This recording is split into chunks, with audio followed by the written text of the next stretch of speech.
double घातला आई किती टोपले 3 दिसल्यात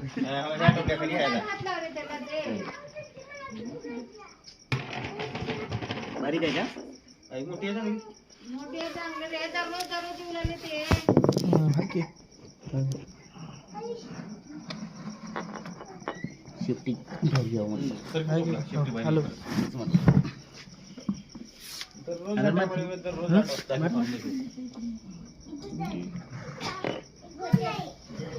ते दुसऱ्या भैयाला ती वन विभागाचा एक नंबर दिलते बघा हो लावतो वाटतं की तुम्ही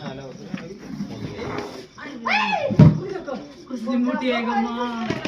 त्याला पोत देऊ दे का होय दादी बघा ती पोत द्या पोत द्या भैया देते आहे बघ सावला कर की सावते ना मार ना की चालते पोत द्या पोत बस धर बघ भैया आजी बस आहे बघ कविता हा पोत आवडे बघ पिल्या आता हे ना तोंड कसायची चुंदरीने बघा की मांजराचं नाही बघा तोंड अयो लावल तो कवनी बघायला नाही हा लावल तो त्याने बी लावल तो कोण नाही दिवस झाले तसे नाही घर बघ भैया आजी बघ सोड मग तुला हा